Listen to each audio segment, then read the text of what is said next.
What's going on, guys? The Comics Kid 2099 here. Welcome to day 186 of the 365-day graphic novel review challenge. Today, I want to talk to you about another Doctor Who book. This is Doctor Who, The Hypothetical Gentleman.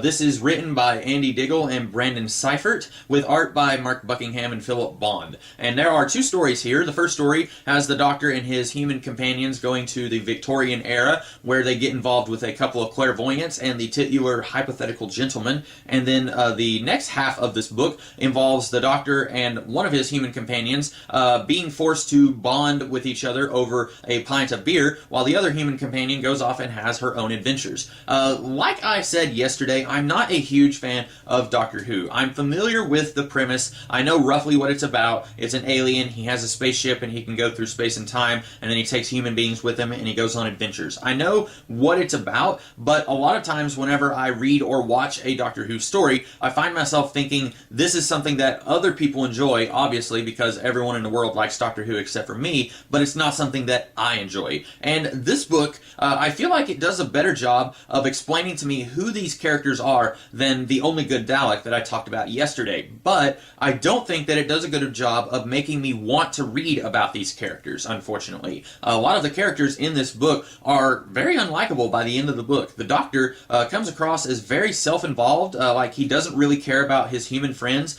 He gets one of his human friends in some serious danger in the first story, and then he gets the other human friend in some serious danger in the second story. And he doesn't really act like he cares that much. Basically, he acts like it's okay that he behaves the way that he behaves. He's very childish. He's basically just very selfish. And the book, I think, is trying to portray him as very naive and in awe of all of the wonders of the universe. But this book really doesn't do a good job of making that seem like a good thing. By the end of the book, I still come across feeling like this guy is more childish and selfish and doesn't really care about the danger that he's putting everyone else in than any good qualities that this book might be trying to portray him as. And then you've got this other character who is basically just whining the entire book, and justifiably so.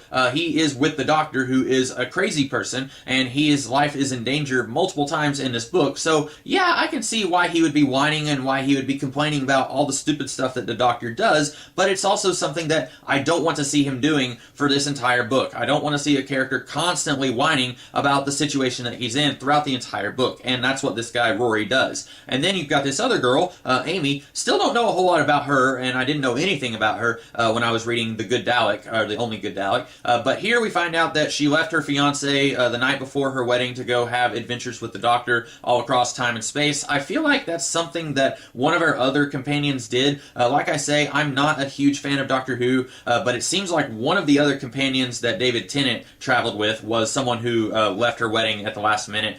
So I guess that's a recurring theme with some of the Doctor's sidekicks, but so far, this book is 3 for 3 in not making me want to care about any of these characters. You've got somebody who left her husband for no good reason, or left her fiancé rather. Then you've got this guy who's whining and doesn't really want to be here, and I don't want him to be here because he's whining so much. And then you've got this other guy who is endangering their lives and doesn't seem to care about them at all, and really just wants to go out and have fun, and they're just along for the ride, and who cares if they get turned into, I don't know, solid stone or something by the Hypothetical Gentleman.